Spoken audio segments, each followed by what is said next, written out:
question is, will Conan O'Brien be as funny as David Letterman? A lot of pressure on this guy. A whole lot of pressure. He has the network riding on his shoulders. Well, this is his first day on the Hey, how you doing, Mr. O'Brien? Big night tonight, huh? Oh, yeah. A lot of pressure. So they say. Hey, good luck. Thanks a lot. Oh, good luck. A lot of pressure. I'll do my best.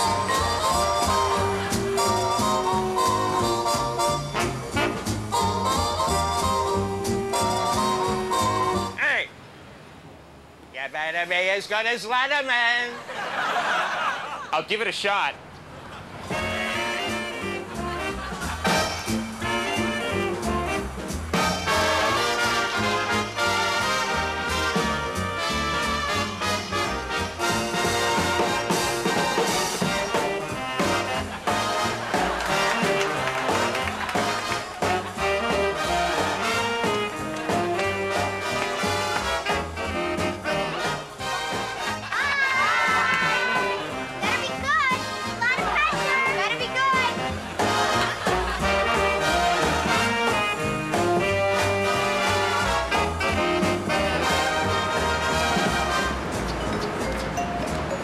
Mr. O'Brien.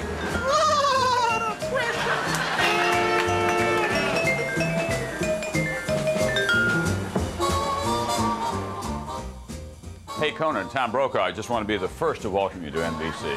Thanks, Tom. And best of luck to you. Oh, and Conan, one more thing.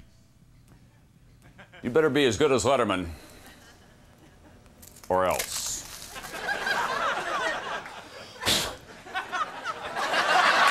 I hear you. You feel all right?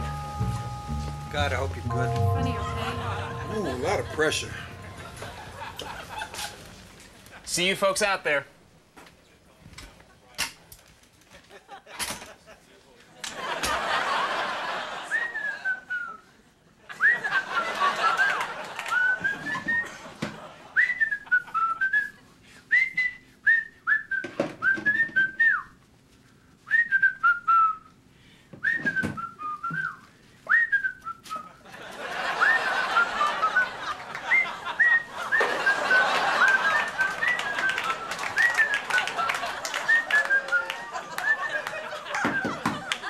Mr. O'Brien. Now, or do I have a minute? Right now. Ouch.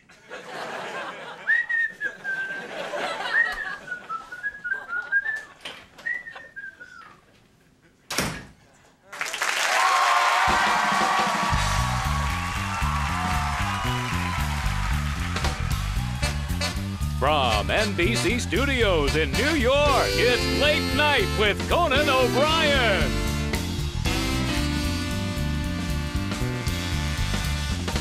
Tonight, John Goodman, Drew Barrymore, and Tony Randall with the Max Weinberg 7. Why can't we feed the hungry? Wrong time to ask. Now, here's your host, Conan O'Brien!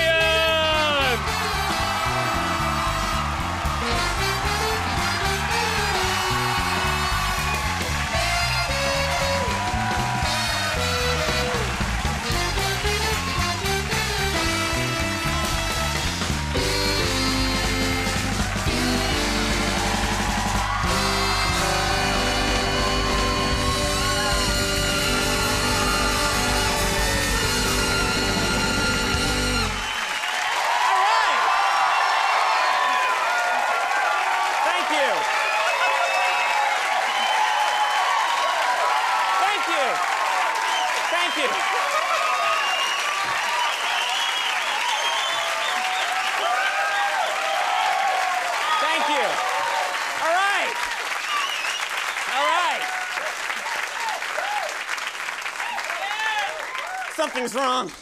Something's really wrong. No, I'm fine, really. I'm fine, I'm fine. No!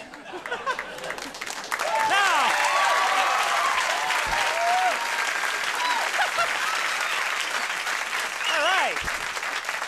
Well, I've been in show business now 45 seconds, and this is the nicest reception I ever had. Thank you very much. Okay, it's our first show. I got to admit that this is a little unusual. I mean, let's face it, most guys that are in this spot, they came up here a different way, you know? I mean, a lot of guys, they spend years and years in the clubs, working very hard, struggling, and finally, they get here on TV. My plan is to start on TV, claw my way into the clubs. 10 years from now, I want to be in high school. But I do feel very good about this show. We've got a terrific show together, and I've been giving this thing, it a lot of thought, all right? I've had a few months now. First of all, on a lot of shows, guest is out for how long? 6 minutes, 7 minutes, and then they're gone. You never get to really know them, you know? So I thought, on this show, same guests every night. All right? You are really going to get to know John Goodman, all right? The other thing is, all hosts, no, I'm serious, please. I'm trying to run a show here, I'm new, come on. A lot of hosts, they have their trademark gesture, of course. Carson had the famous golf swing, and Arsenio has this thing. I don't know what it's called, but I call it the Arsenio. Anyway, I thought, you know, I should have my own trademark gesture. And I worked out some, you know, options. If you want to see them, do you? Yeah! You do? All right. All right. This one's good. You watching America? Because you're going to see a lot of this one.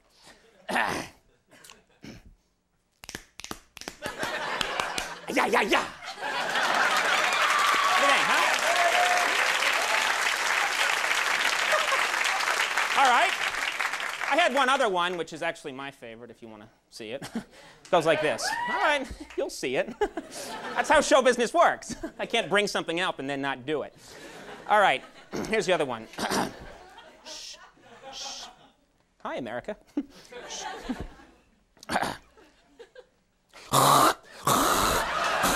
We got a great show. All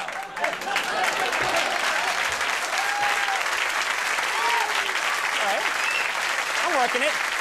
But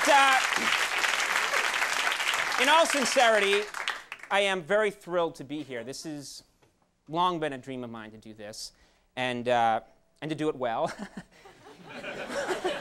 We'll see. And I remember when I was a kid, I used to think about doing it.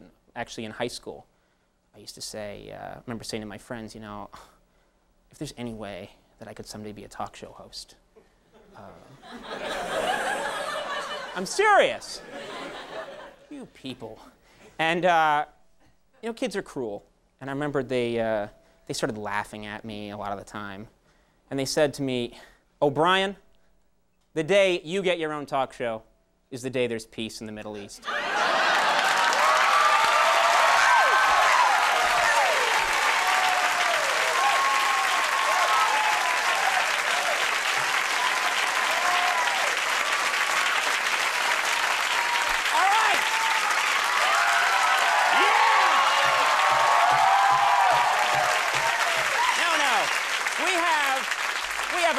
Great first show, and I'm a complete unknown to everybody, and these people were fantastic to come on. It's like, you know, come on, I'm Conan O'Brien. You better do my show. John Goodman is here, actor John Goodman. We've got actress Drew Barrymore. We've got Tony Randall. Let me first thank and introduce the Max Weinberg 7. Thank you, Tony. Thank you very much. Here they are. There we are, my boys. And now I want you to please welcome a friend of mine, some might even say a sidekick, Andy Richter. Hello! Hello!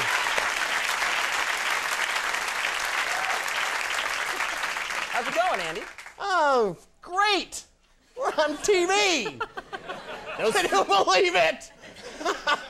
Stop that. Oh, all right, whatever. Andy, calm yourselves. We have to be professional now. We can't act like guys that are too young to be on TV. Right. It's all serious. Andy, you are, of course, you won. We scouted hundreds of thousands of people, and you were actually the winner of the sidekick competition. Yeah. You actually weren't even entering. What happened to you? Well, I got on the back of a box of donuts, this scratch off and win thing. And Right. Here I am. All right. Thank God I love donuts. Well, all right. Well, Andy, you know what it's time for? Are you going to show us a scar? No. It's time for actual small-town items. This is the part of the show where we share items that we found in small-town newspapers that are weird or even kind of unusual. Well, that is a really innovative, kind of groundbreaking idea. Yes. That's the kind of television I want to do. I think we're going to make a lot of waves with this one. All right, well, let's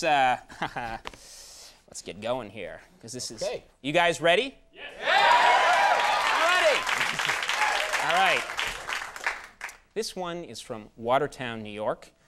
Here's a road sign that might give a lot of people the wrong idea. We get a shot of this? Actually, an actual small-town news item. A real road sign. That's right. Real. Road sign. Here is an advertisement taken out of the Wilmington Crier of Wilmington, North Carolina. I want you to, this is actual, of course. We don't lie here. It's an ad for a hair replacement center. Now, please look down at the bottom. It says, free order of French fries with every new set of Michelin tires. That's got to be real. Now, you know, truth is so much stranger than fiction, Andy. I'll say. Woo. Here's an advertisement from Newton, Massachusetts. It's for a miniature golf course. I want you to take a look at this. We found it here, our staff. The ad reads, Bob's Mini Golf Course. We are a really bad miniature golf course. You shouldn't come here.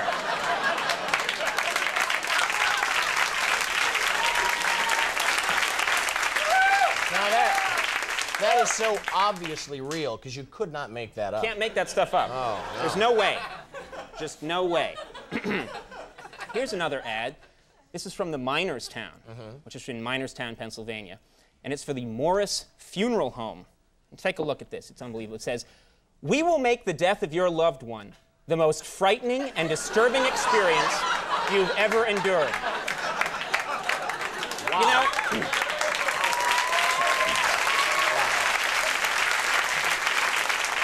you know something, people? There's nothing funnier than real items that weren't faked and doctored by a graphics department. Nothing. It's got to be real.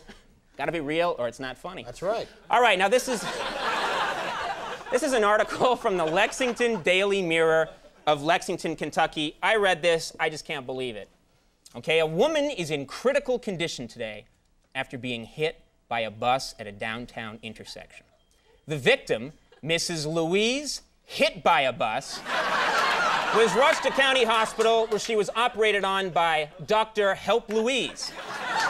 Mrs. Hit by a Bus's husband, John Hope She's Okay, spent the night sitting up with her.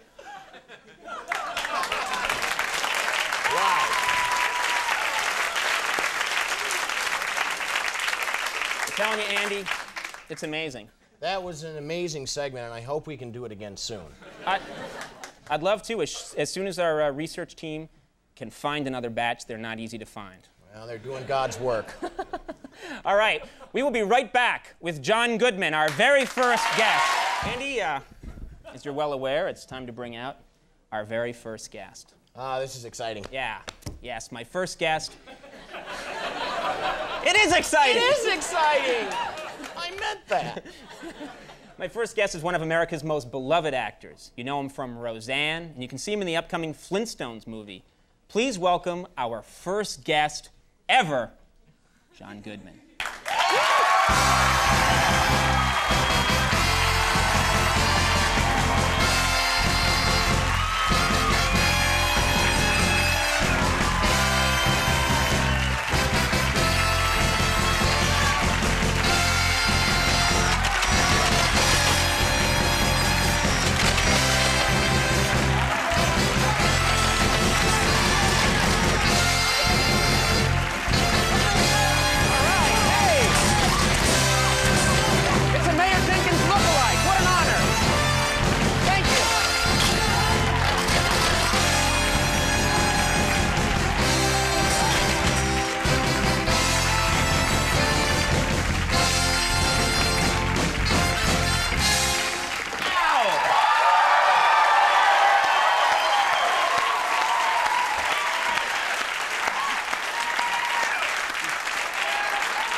couple of years when I bottom out, I can trade this in for a gallon of cheap scotch. I'll need this. Thank you. All right. How's it go? Well, thank you very much for coming on the show. Well, thanks for asking. Well. I wouldn't have been my first choice. But... What the hey? Times are hard, John. Yeah. So, how's it going? It's going good. I just finished this movie called The Flintstones. Ah, The Flintstones. And thank you. I gotta ask you, John, what part did you have in The Flintstones? It was the All part of America of, wants to know. Fred Flintstone. And Really? it's about this... They must have read the script. It's about this Stone Age family. And they're a modern Stone Age family. Don't ruin it. Well, we can stop tape. Okay. No, we can't. No, anyway, and they're gonna have a whole line of chewable children's vitamins. And it's gonna be great. But we had a lot of fun doing it.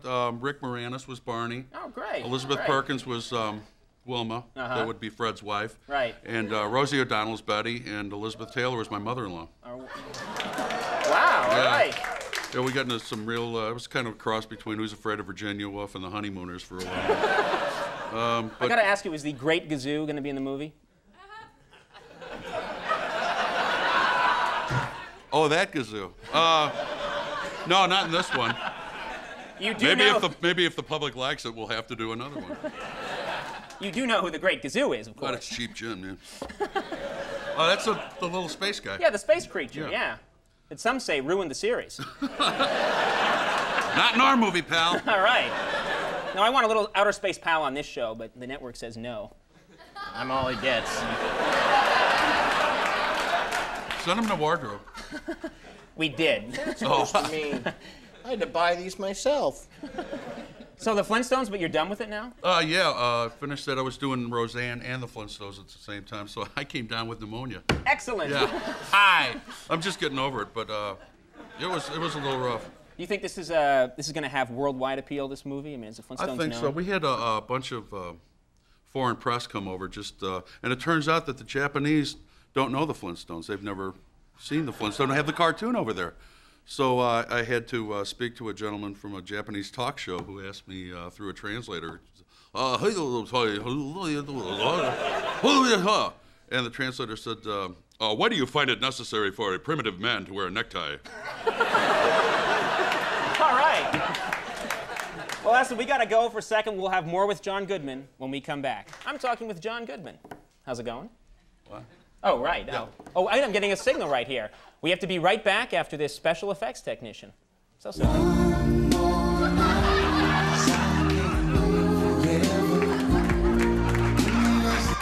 We're back.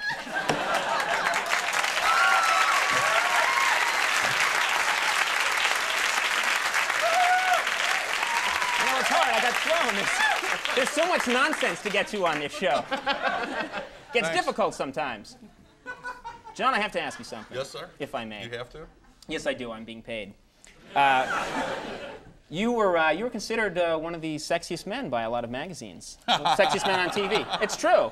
Wasn't this in Us magazine? That was Us magazine or one of those reliable publications, and they didn't say what country's television, but yeah, it was a couple years ago. It was kind of embarrassing. Now, simultaneously, another magazine also said that you were the star that most resembled Mr. Potato Head. Can we take a look at that? I don't know who it was. Was that there we go. There you are, of course, and of course there's Mr. Potato Head coming up. There he is. What was that? That was Play School. I guess the people that make Mr. Potato Head. And they chose you? And the children did. They asked a bunch of children, and they said, Mr. Potato Head has a chubby face just like Mr. Goodman. And Michael Jordan came in second. Right. But I can't, my daughter's 3 now, and I can't let her get a hold of that information because while I'm sleeping, she'll, those things are real sharp.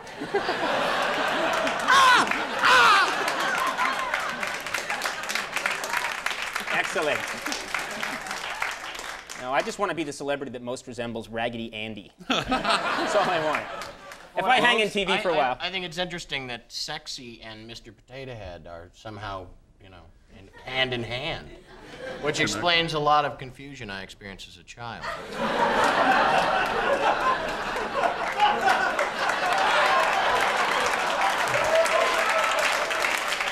Andy Richter, ladies and gentlemen.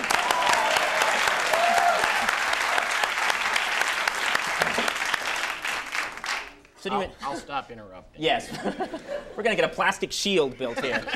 I'm going to get things done the way I want them. But you're working on a lot of movies. You're working on Roseanne simultaneously. Mm-hmm. What does John Goodman do to relax, to unwind? A little naked twister, a couple belts of cheap gin, and I like to leg wrestle. Really? Yeah. You know what leg wrestling is? No. Or two, well, you could be of either sex. You lay side by side, feet up this way, head down this way, and you bring your legs up and try to throw the other person over. Are you serious? This is something you really like to do? I used to do it as a kid, and it was about the only thing I was good at. And I've never been beaten. I mean, I quit for a while because I killed a guy doing it. But... I mean, you've never been beaten? No one's ever beaten you? No, I've never had I bet Andy could take you.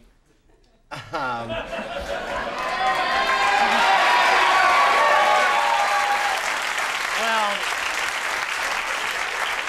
John's just getting over pneumonia, and I'm just getting over like 3 ruptured bursa. So I better. Andy, come on. Why don't You think you could? You can Come on. Come on. No, I mean.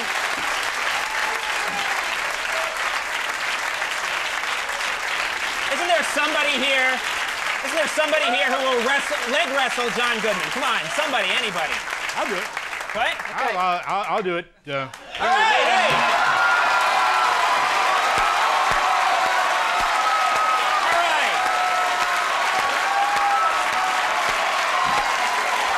George Wendt, everybody.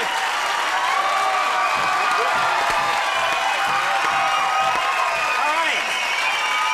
All right. We are, I think we're finally going to settle this thing. The grudge match between the burly, lovable big guys of TV. What do you say? I don't know about the lovable bit, but oddly enough, it's the only thing I'm good at, too. So. Gentlemen, you know the rules. Let's get to it. Okay.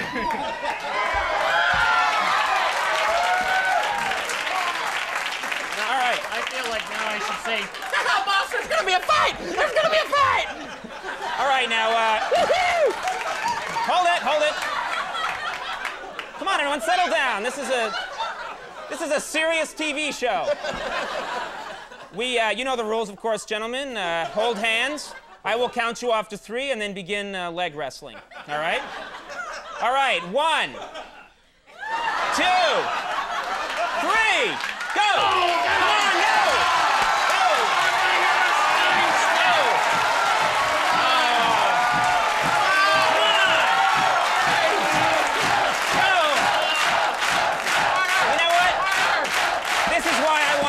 Show. We'll be right back. In this half hour, we've got Drew Barrymore and Tony Randall, and we'll tell you who won the leg wrestling competition. But first, let's check out what's coming up on Later with Bob Costas. Bob? Thanks, Conan. Coming up on Later, something worth giving up that extra half hour's sleep for as we take a loving look back at the classic film, The Wizard of Oz. I'll be talking with the 2 surviving cast members. All right, now, you're 84, and you are... 140. And still going strong, obviously. You have fond memories of Judy Garland? Sure. Sweet lady. But did she have problems even then? She drank. She drank, but no more than anyone else. We were all professionals.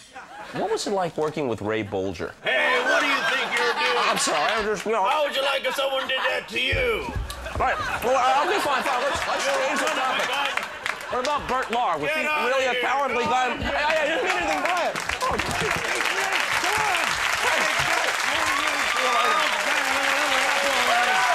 right. We'll be right back with Drew Barrymore. How you doing? Good. How are you? You look great. I'm fine. I'm doing all right. Good. Getting you look by. great. Well, thank you. This thing zips up the back. It's easy to get in and out of. You look terrific. Thank you. Now, listen, I don't want to start off on the wrong note. I don't want to be one of those talk show hosts who's always gushing, but you, of the 3 Amy Fishers, I think yours was by far the best, right?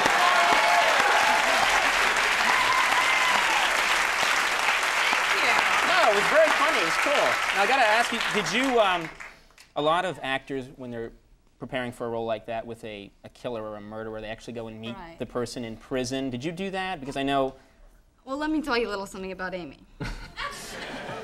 I didn't get to meet her, actually, because she was, you know, going through all her court things and being arraigned at the time of the shooting, and it was very nerve-wracking to be portraying somebody who was living in the media as we were shooting, and you know, trying to pull off the accent and do the whole thing, and like, you know, understand everything and sort of come to terms with why she did the things she did, to have the sincerity to play her. But it was, I had to do it. I had to live out that humor I felt for this girl. Right. You know? So you didn't meet with her, you didn't talk to her, you just studied tapes, or? I would listen to her voice over and over and over again.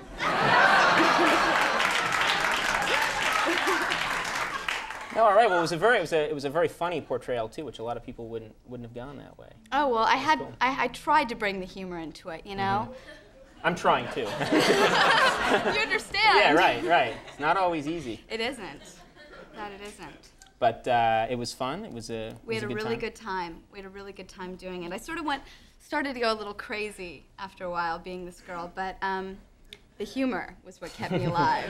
But I've noticed, I mean, you've certainly departed a lot from the image that you had as a child. I mean, right now you're doing the Guess Jeans ads. Yes, I am. We actually have that photo here. If we could put it up. Can we see that?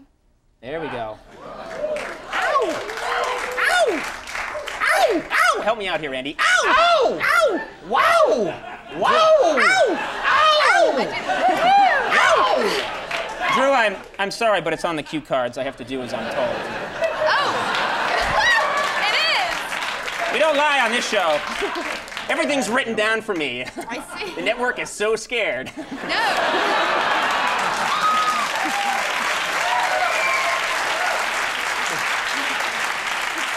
They're like, write everything down for that monkey. But you wearing a tattoo? I was looking through some of those earlier as part of my job. I have one right on my ankle, actually. What do you have on your ankle? A cross, a sort of fourth angled cross. There's a cross at each angle. And it has rose vines growing through it, and I put it on there about 5 years ago. Wow. How many tattoos do you have? I have 5. Mm-hmm. No, I'm not going to get it, but what kind are they? You have a cross, and what else? Yes, I have a cross on my ankle. I have a blue moon on my toe. And what makes you think of that? What makes you think of, like, I've got to have a moon?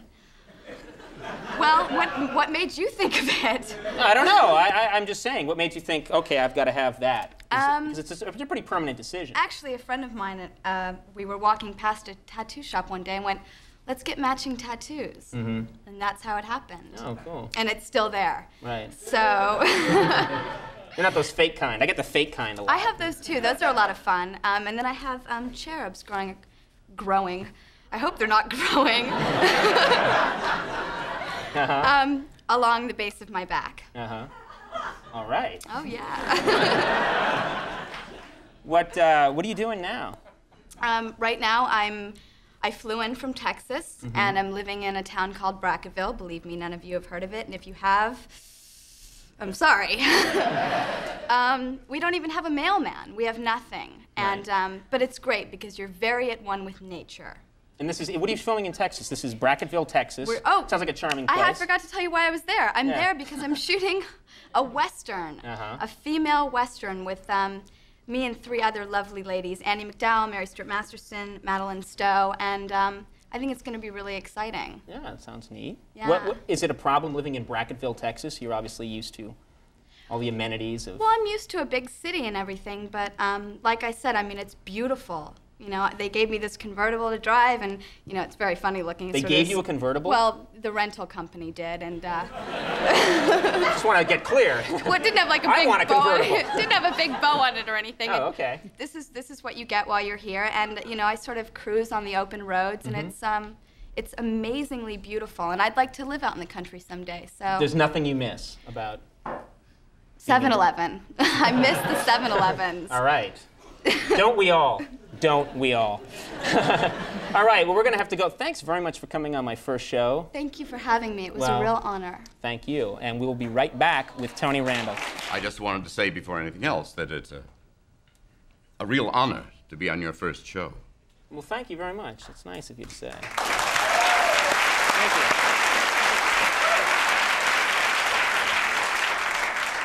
you. Not so great an honor as to be the first guest, but...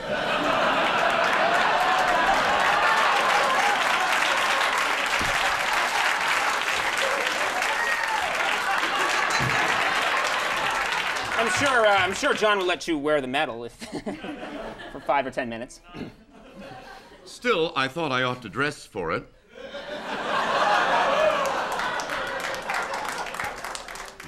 But you look very nice. Thank you. Yes, you do. I thought that this was dressing up. In my generation, this is a nerd. I'm dressing up. For me, this is dressing... You're not amused by me at all, are you? Yes, I am. I'm certainly amused by your clothes. No, this is what we call a bar mitzvah suit. And you know, you look very, very nice in it indeed. Thank you. Thank you very much. Yeah. I'm going to a friend's wedding after the show, and I thought... No, you should go to a friend's bar mitzvah after the show. I feel like I'm being taken to the woodshed. The talk show woodshed. But how are you enjoying the show so far? Come on, I'm bobbing, I'm weaving, I'm in there, I'm trying, huh? Well, I thought the leg wrestling was clever. Yeah.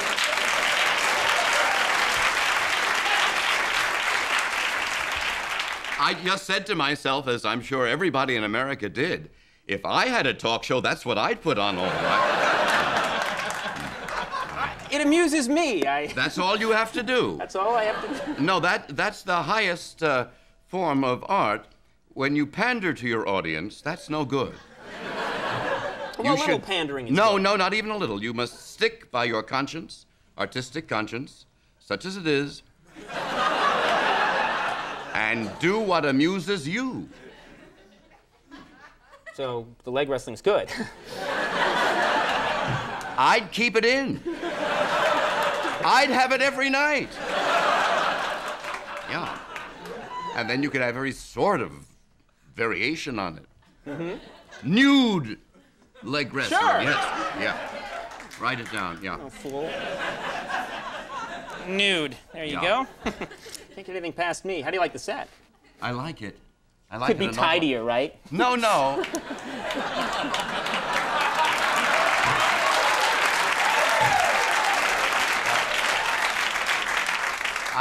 I think any set with a picture of Joe Franklin on it is real. I believe in that. I believe in the things I believe in. You see, there you're sticking by your guns. I am. You're doing what you believe in, and you're bound to succeed. You think? Yeah, I know it. Then let's all give me a big hand.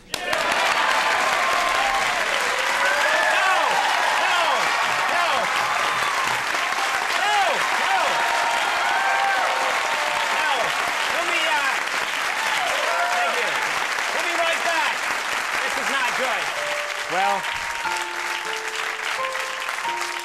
our first show is over. Many viewers are probably turning in for the night. Now, while I don't want to discourage people from watching later with Bob Costas, I do realize that there are many people out there who are insomniacs and would love some help getting to sleep. But one of the things I can offer as a new host is my beautiful singing voice. So for those who need it, I'd like to offer this simple lullaby.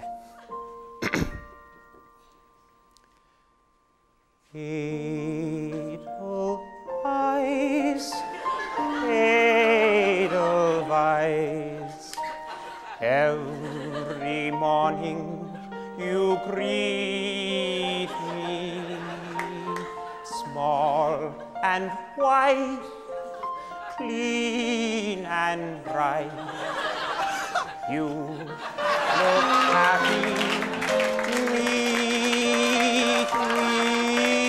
blossom of snow may you bloom and grow, bloom and grow forever. Edelweiss,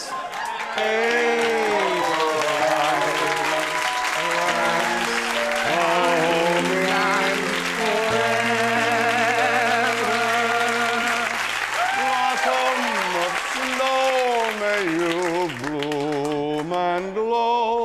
That's enough. Woman grow. Sorry. All right.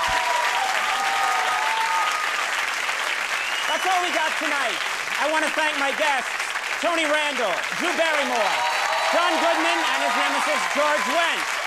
I also want to thank Andy Richter, the Max Weinberg 7. I had a terrific time tonight. I hope you'll come back. And thank you very much. I'll see you.